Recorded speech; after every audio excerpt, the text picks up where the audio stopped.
the Centre Spotcast with Joe, Toby and Ryan.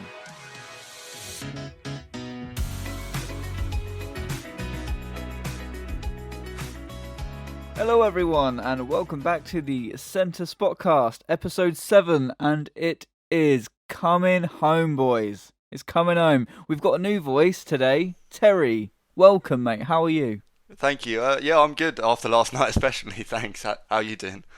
Yeah, all good, mate. All good. Toby, you've told us all this time it's coming home. You've backed Southgate all the way. How are you feeling? Southgate has been doing absolute wonders tactically every game. Everyone's questioning little things he does, like subbing Jack Grealish on and subbing him off.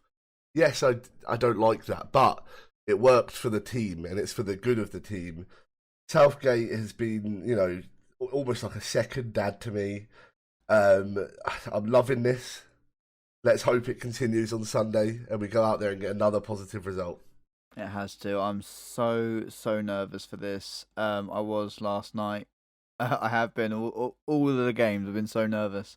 But yeah, one more to go, and it's going to be magical.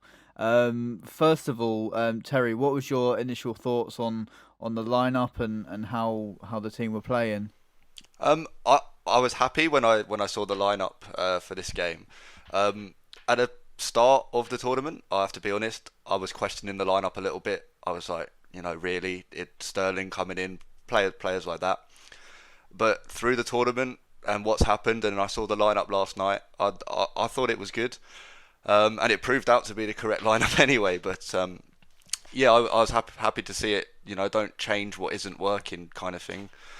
And everything that Southgate's done so far has turned out to be the correct thing to do. And we're in our first final in 55 years. It speaks for itself.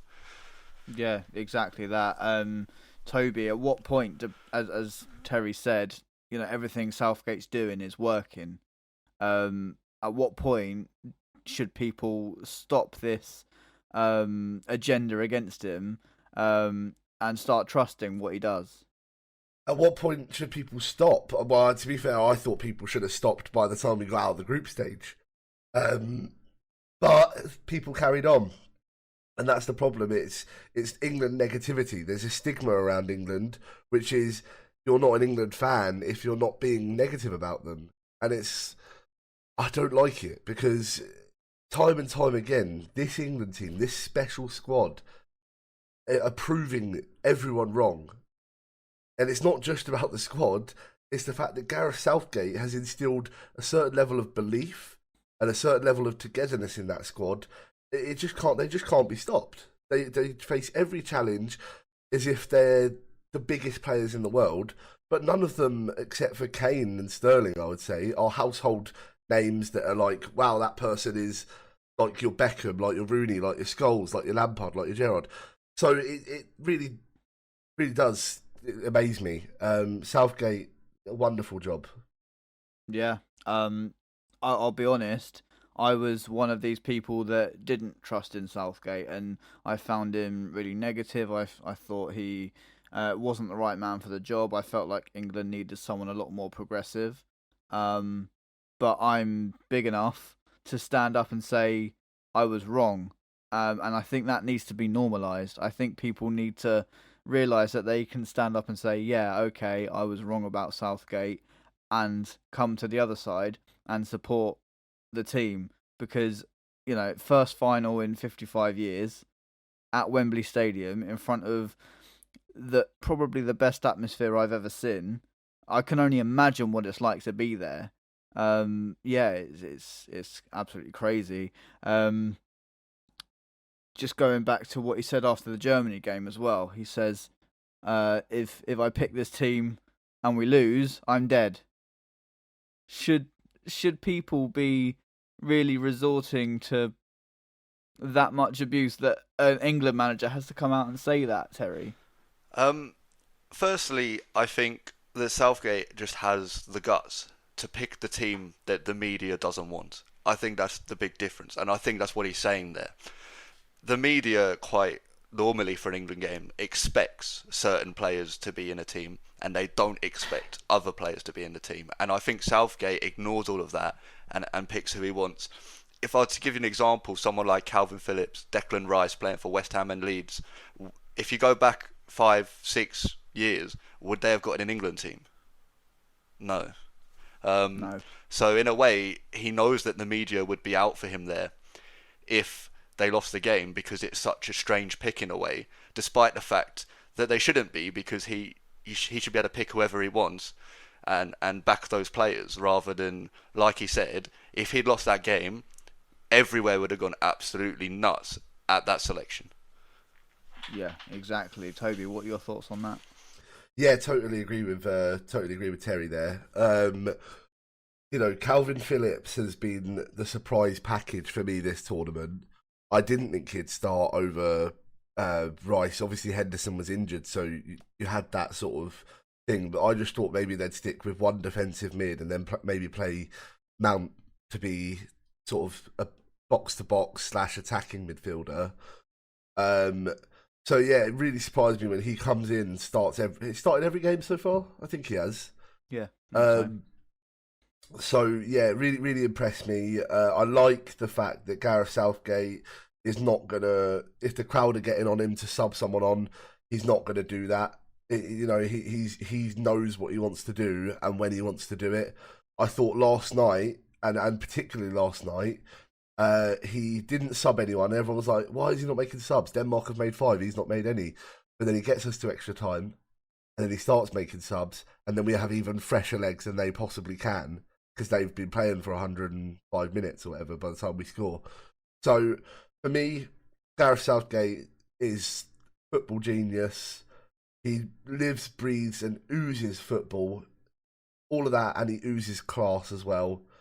He's absolutely the right man for the job. I would give him a lifetime contract now if I could. Yeah, I can't, after seeing what's happened in this tournament, I can't disagree with that anymore. Absolutely, at the start I would have, but that just shows that you can change your opinion, and people in football can prove you wrong. Football moves so fast these days, and yeah, as I said earlier, you need to normalise changing your opinion, because it can change when something this special is happening right in front of our eyes. Just going on to last night, when we went 1-0 down, I was thinking, okay, we haven't had this kind of setback yet in this tournament. How are we going to respond to that? And we responded with, the best way possible.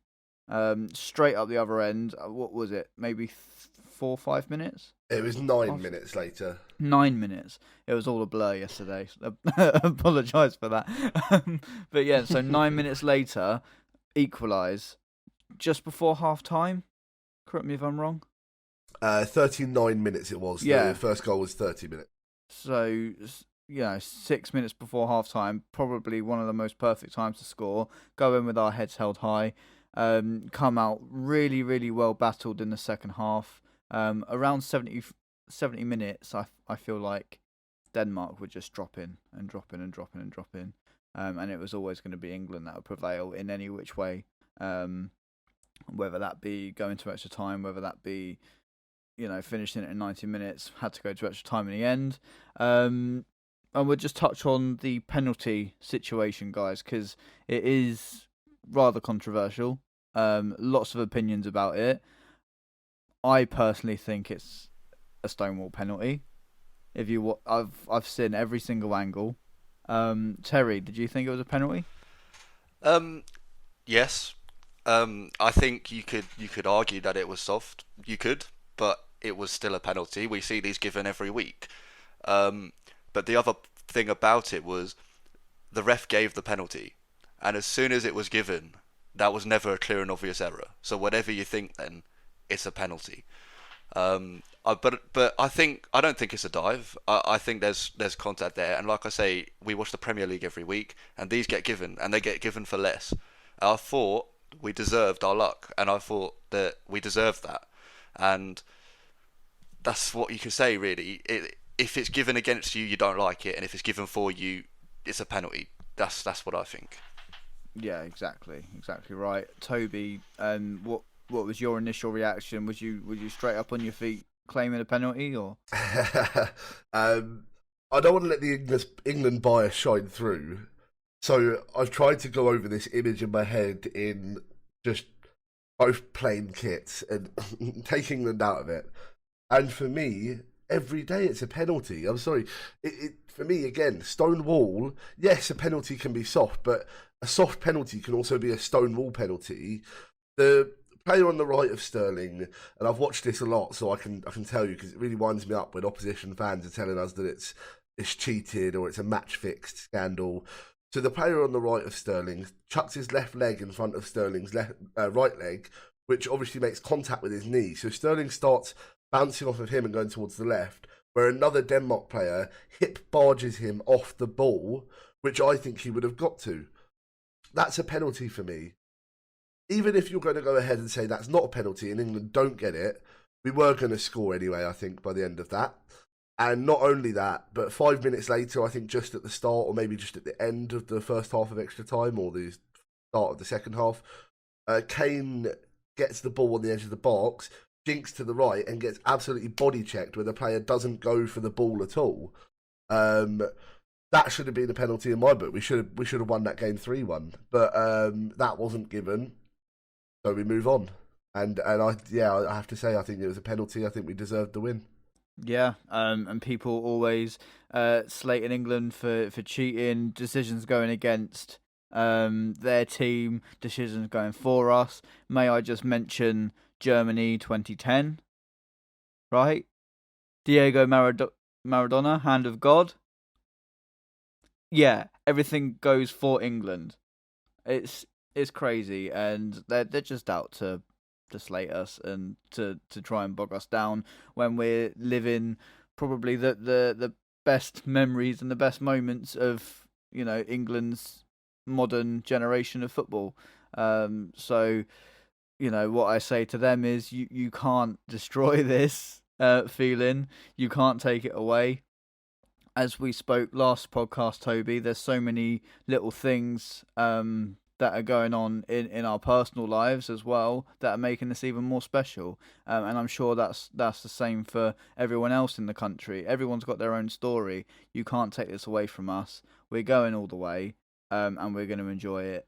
If we lose, then we've got to a final. We can be so proud of these players for breaking that semi-final hoodoo and getting to that next step. And then who knows, next tournament we might go that one step further. It's all progression and it's also positive. So yeah, really excited. Should we look at Sunday then, or has anyone got anything else to say about last night's game? I don't think I've got anything else to say about last night's game per se. The only thing I'd say is, proven right yet again. I'm backing these boys all the way. Exactly right. So, obviously, Sunday is huge. Terry, how would you... Obviously, I know we're not managers, we're not players, but how do you think they should be preparing for this game? The first thing is to make sure that you play the game, don't play the occasion. That's the biggest thing for me. Yes, this is a massive game for us. It's the European final. That's huge. But we've been playing good football throughout this tournament. We need to go out there and match that performance. Play to win. Don't lose your nerve because it's a final. It's easy to say, but the pressure is massive. But you're playing at Wembley in front of all of these fans. I think it's ours to lose. Yeah, definitely. Toby, what changes, or does anything change in their preparation leading up to this game? No, I think it's rest and recovery. I think it's the same training they've done before. The only thing that changes is in Gareth Southgate's head. I think he goes back to the 5-back he played against Germany, and I would back that. I don't care if people say it's negative. I don't care. I would back that. No. Yeah, I back that all the way. Any which way we can win this game, as has been proven all throughout this tournament, we always find a way to get the result that we need. Masterclass against Croatia. Obviously, there's the uh, thing in their heads where, they beat us in the semi-final. How are we going to overcome that? We held Scotland to a 0-0 draw in their cup final to get a point, and then we beat Czech Republic, who have shown this tournament that they are so strong. And I feel like we beat them with ease. And then obviously Germany, as you say, Toby, we set up 5 at the back. Everyone was slating that. So yeah, we won the game. And I feel like that there weren't really any clear-cut chances for Germany, except for maybe that Leon Goretzka shot. Obviously, the one for Thomas Muller. But that was through a mistake. That's not through them breaking us down. Everyone's saying, "Oh yeah, but you haven't played anyone decent yet." I'm sorry, we played Germany, who know how to win games and know how to beat England. We've played Denmark, who, for me, have been, since the incident with Christian Eriksen, have been one of the most impressive teams in the tournament. Absolutely ruthless. And now we're going to play against Italy. I don't think we should be as scared as what people are making out. Yes, we're nervous because it's the biggest occasion in English football since '66. But I don't think we should fear Italy. Do you fear Italy, Terry? I don't. I mean, that's not to say that I don't think that they're a good team, because they are. They also got to the final for a reason and played some good football along the way. But for me, and people might slate me for this, but I don't see it as if, like, if we come up against Belgium or we come up against France, I'd be a lot more worried then, because of how big they are. Like, Italy have some good players and they have a good squad and a togetherness, but I'm not scared of them. I think that we can win this game, and I don't see how any of the England players should go into it being scared of them. They should be going into it going, yeah, we can win this, guys. This is a good game for us, and I think it is. I think we're playing Italy, who are a good team, but it could have been a worse team there with us. Belgium, France, Portugal. I think that all would have been more difficult. Yeah. Obviously, make arguments for that. Obviously, France and Portugal didn't have the most inspiring of tournaments, but they are and do have a world-class team from the goalkeeper all the way through to the attackers. The Italian team, for me, I'm only just learning who half of them are during this tournament. I'm not an avid fan of watching Italy's league. So a good few of them I'd never heard of until now. Toby, are you concerned for England, or do you think we've got the beating of these Italians? I don't think a game like this in the final, where I say both teams are very 50-50 in my opinion, I can't sit there and say I don't have any concerns. I do like the way Italy have played this tournament. The thing that you've got to remember as well is that they've had to get past Portugal, Belgium, and Spain to get here. So where Terry says that, if he was playing against Portugal or Belgium, he'd be scared. Well, that's the team that destroyed them. So for me, very scary, knowing what they've had to come through. And I would say that our run has been easier than theirs. I don't think Ukraine deserve any credit at all. They got to where they were based on pure luck. So I'm sorry, but I will keep saying that Ukraine were very bad to be in the quarterfinal, and we were very lucky to get them. But as you say, Denmark and Germany, both good teams as well. I would put Germany on the same level as someone like Belgium or Portugal, but I wouldn't put Denmark there. And it's funny because Denmark was the harder game. But all comes down to how we play on the day at the end of the day. Yeah, exactly. Denmark, for me, are so underrated as a team. They've got quality all throughout. Kasper Schmeichel was scaring the living crap out of me. I was thinking, if we go to a penalty shootout, this guy's got us. He does. I don't care how many lasers you try and shine in his eye. He's got us. So yeah, I was glad that obviously we could finish that before that happened. And again, the same for Italy. If we go to a penalty shootout, they've got Donnarumma, and that man is a giant. Imagine coming up against a penalty against him. The goal would feel like it's about 30 centimeters long and 2 centimeters high. Honestly, I don't want it to go to penalties. But unfortunately, I have predicted it to go to penalties. If we recall the bonus segment from last week, not last week, the last podcast.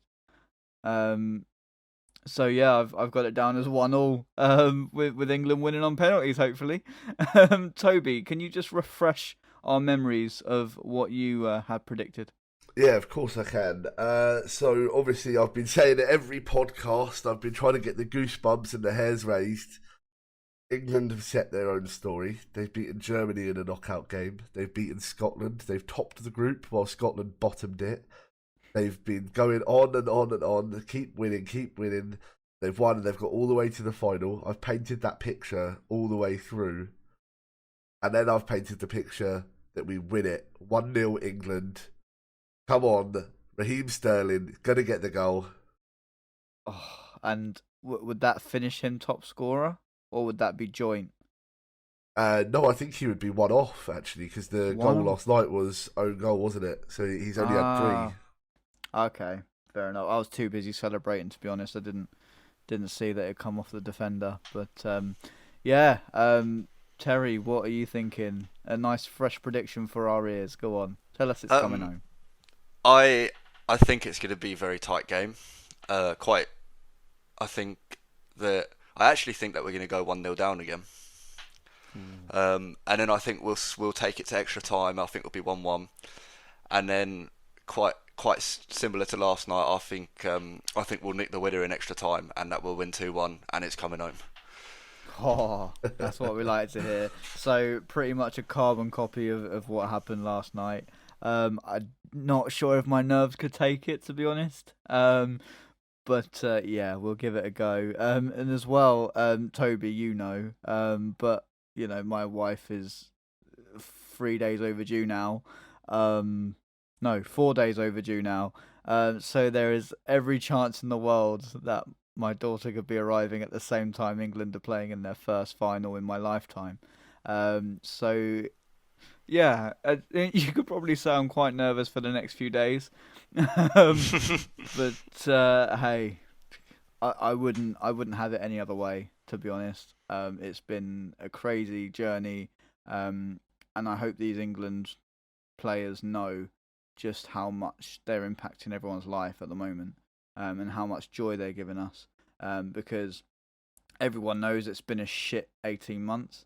That is not a unknown fact to anyone, and yeah, this is the most perfect way to be coming out of the worst but best period in my life, because I've got married, I've moved out, I've got a daughter on the way, but also we've been living through a global pandemic, so it's been roller coasters all over the place. Terry, have you got anything going on at the moment that you'd like to share, or any stories, or where you're gonna be on Sunday, who you're gonna be there with? Well, on Sunday I will be at home actually.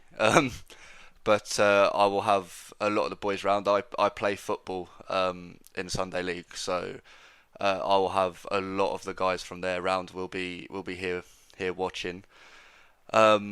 Obviously, like you were saying and touching on, I think the fact that we've just come through the pandemic just makes this 20 times better for us as a country. We've had not a lot to smile about, and now we have this way, and everyone is getting behind it, and the emotion is quite clearly there. You can see the videos, you can see the celebrations.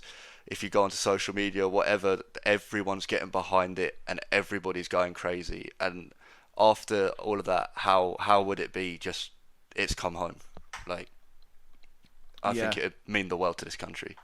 exactly that. It's, as you say, it's everywhere. Everywhere you look, the news, the newspapers, even down the street, there's still people celebrating. Last night I didn't get to sleep until about 2 o'clock because there were people walking down the street celebrating.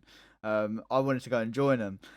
So yeah, the emotion is just top level and something that I've never experienced before. Toby, where are you going to be? I imagine at your dad's watching the final.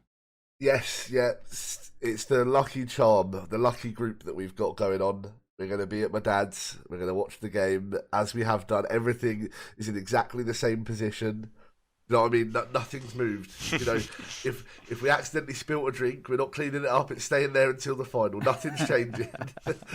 But yeah, no, I think it's just an unreal time to be alive. Do you know what I mean? And even more so for you when 30, 30 years down the line, maybe, or 20 years, maybe, you can start talking about how England brought it home the same day your daughter was born, and that's why she's Yeah. named Gareth. Yeah, daughter named Gareth. Yeah. I'll put that one to wifey. I'll say we haven't got a name yet, so what about Gareth? But yeah, I don't think that's gonna fly, to be honest. A lot of people were saying, "Oh, Harriet," or I don't know, Jackie or something like that. We'll see, we'll see. But yeah, 20 years down the line, What was happening when I was born? England won the Euros. That's a line I want to be able to use. Um, Toby's got goosebumps again. It's got to come home. And to be honest, I can't bring myself to before this podcast. I was like, I can't bring myself to think about it too much because I'm just getting too nervous. And it's exactly the same before the Denmark game. And yeah, I'm not sure how I'm going to cope. So hopefully my daughter plays ball and is born before then, so I have something else to focus on. But who knows? Who knows? Yeah. So, don't know what else to say. I think we should, because you know we've touched a lot on England and how we're playing, but maybe we should focus on the opposition for a bit. Terry, what have you thought of Italy this tournament so far? I thought they started really, really strongly. That's the first thing I'll say. I thought in the group stage they were phenomenal, really, weren't they? They won all three. I'm pretty sure I'm correct. And that was against Switzerland, Wales, I think it was Turkey. Like, no, they're not jokes of teams either. They're good sides. And then I relaxed a bit with Italy because I thought they were quite lucky against Austria. They didn't impress me that much, and I thought they scraped through a bit. But then they beat Belgium, which is a massive eye opener, isn't it? I think I expected Belgium to be beating Italy, and I thought that they showed great character in that game, and they were better. Belgium were second best to Italy that game, and I think Italy fully deserved the win. It's like you were saying earlier, you have to be worried about a team that can go and beat the likes of Belgium, and then they beat Spain as well. Okay, it was on penalties, but the same thing.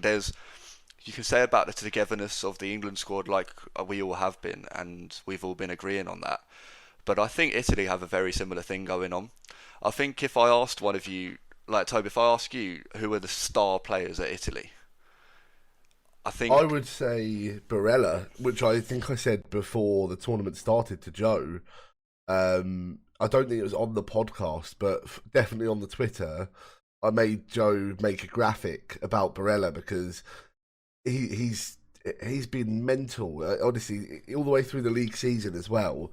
His transfer value doubled last season, and I think it's going to double again after this tournament. He looks the piece, and I'd go ahead and say Marco Verratti. I mean, every game he's had a rating of about 8. I think 8 out of 10 every game so far, which I think he's the highest rated player at the tournament. Yeah, and I think you just picked out a couple there, but I think that with Italy as well, you could pick out 4 to 5 players that you would just be able to say the same sort of thing about, and that's what makes them a strong squad. I think they're so together, and they have those players in there that have dragged them through to where they are now, and that's why I think they're very impressive. It's not just like, if you look at Belgium, like the first people that come into your head is like De Bruyne, Hazard, Lukaku. With Italy, you can kind of look all over the team. Yeah, they are solid throughout. Obviously, the two centre backs, Bonucci and Cellini, they are the masters of centre half. They could. I think it was Gary Lineker who said it, that they could open a college to teach how to be a centre back. They're that good. So yeah, Harry Kane's got his work cut out for that one. Obviously, one of their star players as well. Unfortunately, for them, is injured. Spinazzola, I feel like he's been a breakthrough talent. Again, as I say, not sure breakthrough because I didn't know much about him before going into this tournament. So for me, yeah, certainly made me realise who he is, and is a player that I from now on I will follow to. I'm sure he's going to go right to the top of European football. He's been absolutely fantastic. Chiesa as well, a real menace. One player that I'm absolutely petrified for. Insigne, Immobile, Belotti. Yeah, I could go on for ages, and uh, Donnarumma. So yeah, it's probably a golden generation for Italy. They've got so many youngsters coming through, and I think they're going to be a real force. If they don't win this tournament, I think they're probably a favourite to win the World Cup, and certainly the next Euros as well. So, yeah, massive game, and I would say maybe two generations of countries that are going head to head to prove who can be the next golden generation of their country. Because obviously there's a lot of talk around this England team um, being as good as the golden generation with Rooney, Lampard, etc. I feel like if they win this tournament, there is no question, there is no doubt in my mind that this team are the best since '66. Yeah, well, I'm not sure if I can agree on individuals. That's the only problem because they're the best team when you put them together, but you don't see Pickford doing any of this in an Everton shirt, which is what really baffles me because they come to England and it's almost like they. If this was a game of FIFA, they'd all go up 10 ratings playing for England. Do you know what I mean? Um, no, I'm absolutely buzzing that we're doing so well. The thing is with Italy is they're as Terry quite rightly says another team that are really together. So if they are more together than us on the day, that's all it comes down to. One thing I would really like to expose though is obviously Bonucci, Chiellini. I think they're both like 35 or something. They're really really old now. Surely they've not got the pace in the locker to keep it going for 90 minutes. If we just send Sterling and Jackie Grealish from the start, or if it's Sterling and Bukayo Saka, either way, I think's good. And they just constantly run at them. Even if they run down the wings with them, then they're forced to get tired. By the end of the game, we could see a weakness in Italy. So that's why I have to agree with what Terry said, that he thinks Italy might score first, although I think it'll be an England 1-0. I would like to see that at the end of the game. I think it'll be a late goal for England, and I think it won't be a lucky late goal. I think it will be part of the plan. Yeah, just going on. Sorry, just back to your first point, and then I'll come on to what you just said. On the togetherness, I don't think you could get a more together team than Denmark. After what they've gone through, and we came through that. So the togetherness of Italy doesn't really scare me that much. Because Denmark have such a strong mentality of bouncing back when things get tough. That I thought, even if we do go 2-1 up, they're going to find a way to come back and take this all the way. As I say, they never give up. So yeah, I'm not overly scared about their togetherness. I feel like we can overcome that with how our team is together.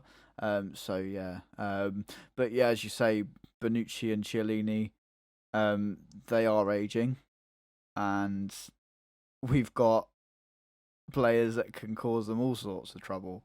Saka, Grealish, Rashford, Sterling, Foden, Mount. Need I go on? Harry Kane obviously is a right nuisance when he gets into centre backs as well.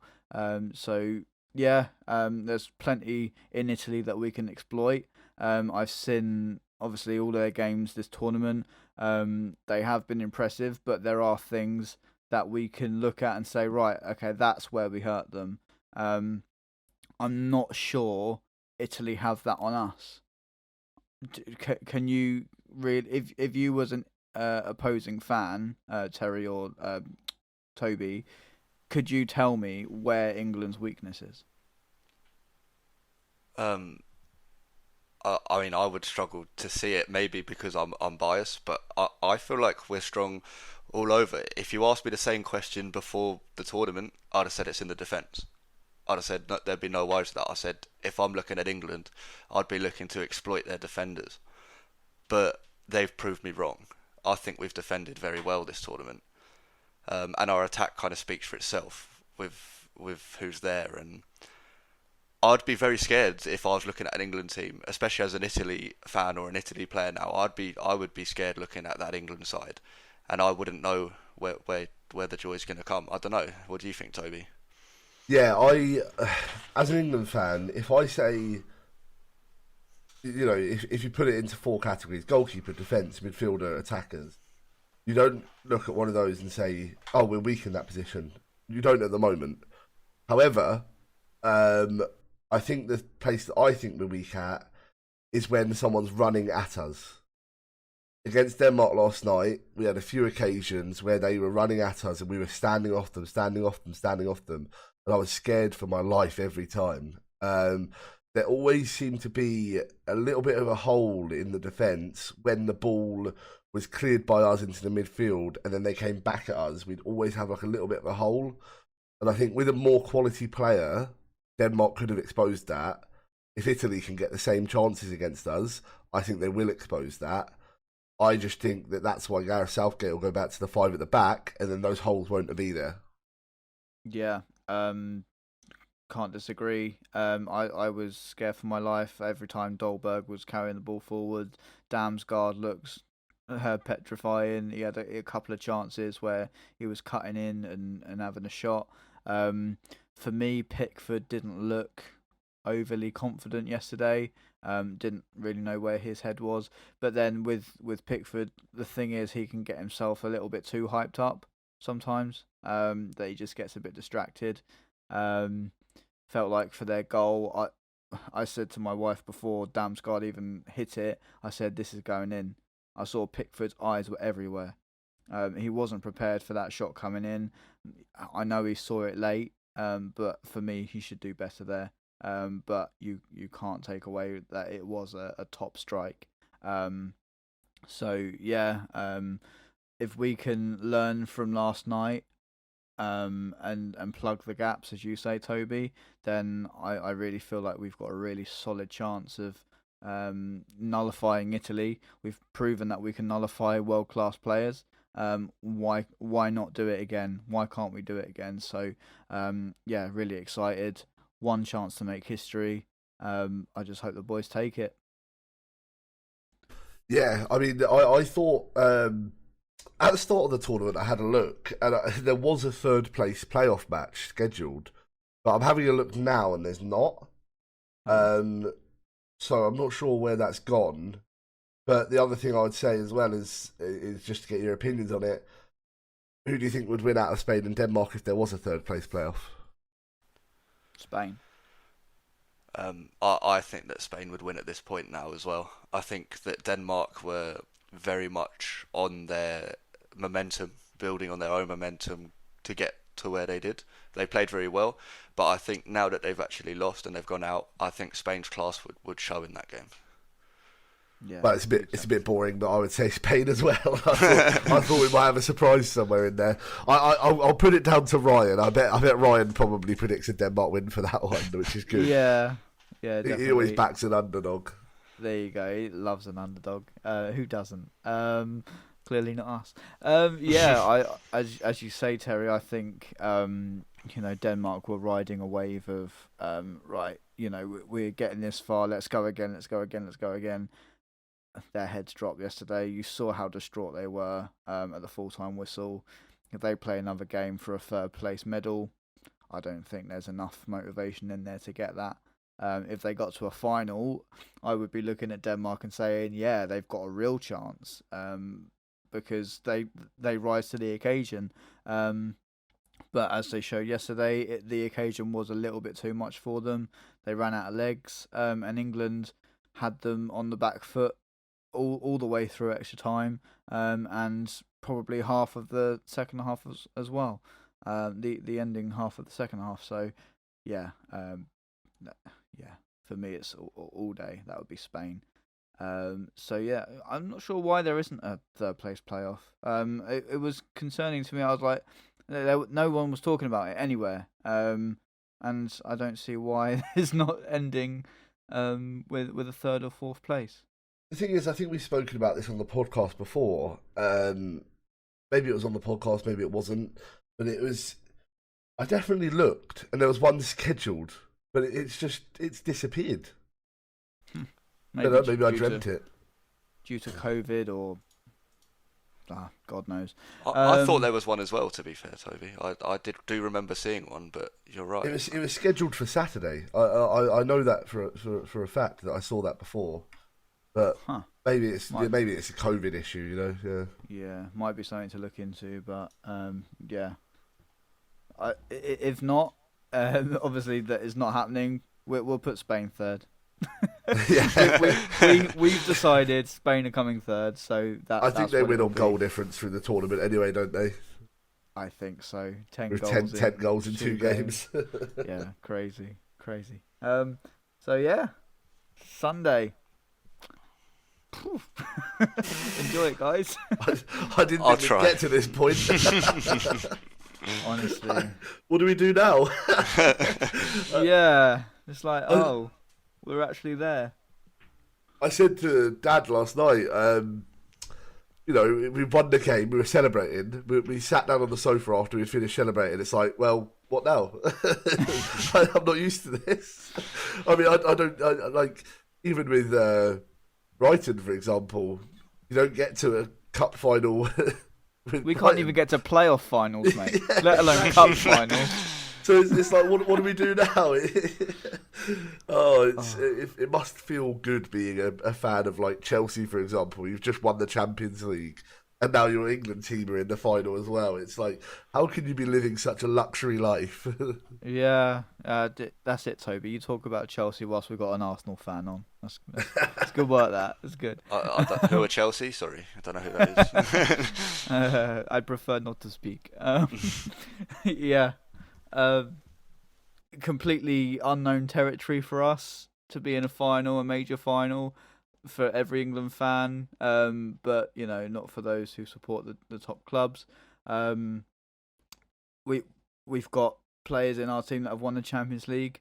Why can't we win the European Championship as well? It's essentially the same thing, isn't it? But interesting opinion I saw online today. Actually, someone said, "Don't get too excited about the Euros. It's like winning the Carabao Cup instead of the FA Cup, as if the FA Cup was the World Cup and the Carabao Cup was the Euros." What's your opinion on that? No, the World Cup is the Premier League, and the FA Cup is the Euros for me. I'll go one step further, and I'm going to lay down the facts here. So, in order of prestigious tournaments and what you want to win as a player, it goes World Cup right at the very top. Then it goes your region, so Euros, Cup of Nations in Africa, or the CONCACAF, the South American one or whatever. And then then it goes Champions League, and then it goes your league, like your thing, and then it goes Europa League, and then it goes to FA Cup, then it goes to Carabao Cup, in my opinion. I thought we were basing it off of like if you're comparing the meaning of the leagues. There's no comparison. There's none. I'm sorry. Yeah. If people are drawing comparisons, you're wrong. You're looking at it the wrong way. This is the height of what you're going to get as a fan. Yeah. You've seen how much the South American variant of our Euros means to Lionel Messi. You've seen him getting so hyped. Completely out of character, shouting at Yerry Mina after he missed the penalty. I thought that was a right laugh. Keep dancing. Exactly. So yeah. Maybe we should do a little side segment on who do you think's going to win that one, Brazil or Argentina? Do you know what? I would love it if Argentina could win that. I would love it. I would honestly be so happy because I much prefer Messi to Ronaldo, and that's what Ronaldo fans have over Messi at the moment, that Ronaldo has a Euros. Go on, go get yours, Messi. Then you're back on top. Yeah, exactly. Terry, who do you think will come out on top? I think I'd like to see Argentina win. I think that they've had a good tournament, and like you say, Messi has a distinct lack of international silverware going for him, doesn't he? And it's not a secret. And I think for him to win that would just be a step back at Ronaldo. Ronaldo's got the Euros. Well, now Messi's got this, and I mean, I don't really want to see Brazil win anyway, but I would like to see Argentina do them over there. Yeah, so that's 3 for Argentina. I'd love to see Lionel Messi win it.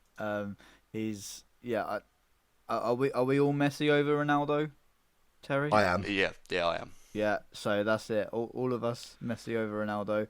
No doubt that Ryan is Ronaldo over Messi, but we'll ask him next pod when he's on. So yeah, really hope that he can win that silverware. 2 finals on Sunday. I think the South America one's at like 2 a.m. So if you fancy getting up, or even if you're still up, you might still be up. If England have won, you could still be going. So who knows? So yeah, exciting times. In fact, I probably still will be up. It's not a case of will I be up. I will be. I think even if we lose, I'll still be up. I'll be crying myself to sleep. Yeah, there is that actually. Did you have any tears last night, Joe? No, I didn't. But that's only because I couldn't quite believe what was happening in front of my eyes. It didn't hit me. This whole tournament hasn't hit me yet. So if we go on and win it, I feel like I'm going to be hit with a whole wave of this has really happened. I think it's because I'm so focused on us hopefully winning the tournament that, okay, semi-finals done, on to the next one. Quarterfinals done, on to the next one. I feel like I've got the same mentality as what the players should have. Like, all right, that one's done. Now we go and make history again. But yeah, and as well, I've had lots of other things to focus on and lots occupying my brain. So yeah, it's going to be an overwhelming release of emotion, I'm sure. If my daughter comes before, or even on the same day, or as Harry Kane is scoring the winning penalty. Who knows? If the football gods are watching, please make that happen. So yeah, Terry, did you have any tears or any emotional outbursts last night? There were certainly emotional outbursts. Our reaction when Kane scored that winner was quite special, actually. I don't think the neighbours like us anymore. But no, there was no tears. But if I could explain, like when Kane took that penalty, I think I went through every possible emotion in the space of 0.4 seconds. Like, the look, if you could have seen my face when I saw Schmeichel save it, to when Kane tapped it back in, and it was just a whole roller coaster in such a split second. It made the celebration bigger, I think, because of the relief. Yeah, yeah, I second that. that was being a football fan summed up in, as you say, 0.4 seconds.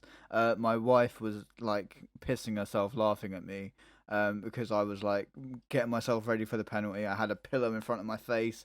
I was shaking, sweating from places I didn't even know I could sweat from. And then he misses the penalty. And I'll do a reenactment now of what it was. It was, fuck! And then, all, as you say, all in the space of 0.4 seconds. And that just sums up being a football fan. You just have to love it. We're all standing up. We've got two sofas there. We're all sitting comfortable. All of a sudden, England get the penalty. So we're all standing up about 2 centimetres away from the TV, watching that, scrutinising it. Harry Kane misses that penalty.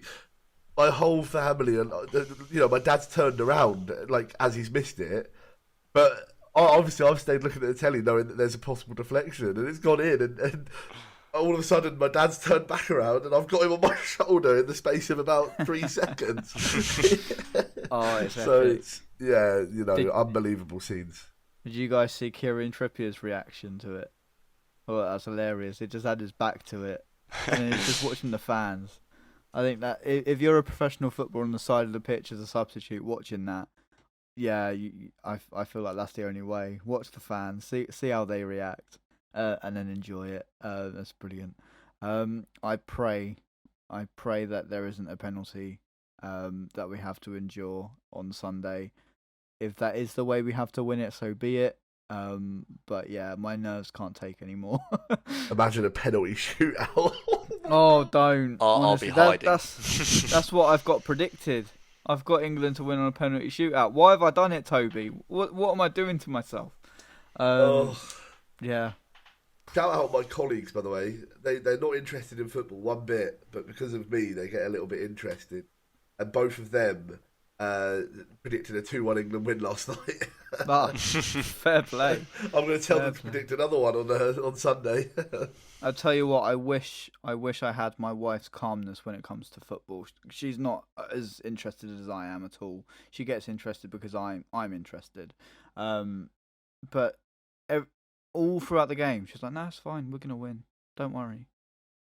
It's gonna be fine." Wasn't scared one bit. I would love to have that ignorance when it comes to football. But I'm a Brighton fan. I just set myself up for disappointment every time. Yeah. Maybe after this Euros, my mentality would change. And then when Brighton win the Premier League, we'll be loving life. In my dreams. Still got more chance than we have this season, to be fair. But well, if you take Ben White from us, maybe not. But and Bissouma. But hey, have you got the funds for that? probably not. No. But what is it? I think it was they want to do it in like 4 installments. The Ben White deal. It's the same so story cheap. every time, isn't it? There's no chance. Tony Bloom will not stand for that. There's no way. He'll want 50 million outright, and obviously I know you support Arsenal, but I would love it if a Man City or a Chelsea came in and was like, yeah, 50 million, and then take him off. I wouldn't even be surprised. Like at this point, this is what happens to us. Yeah, I think we touched on it, Toby, when we done our Premier League predictions. Just how much disappointment there is at Arsenal. It'd be great to get obviously yourself on again, Terry, at the start of the season maybe, or in pre-season after the Euros, and just go through maybe your experiences as an Arsenal fan, where you think the downfall's been, and how possibly they get out of it. It'd be really interesting to get your insight. Yeah, definitely. I'd be up for that. Nice one. We always love a passionate Arsenal fan. They always seem to go viral on the internet, so we'll use it. So yeah, nice one, guys. Anyone else got anything to add? Anything you might say to the players before the game, or? It's coming home. Come on! It's coming home.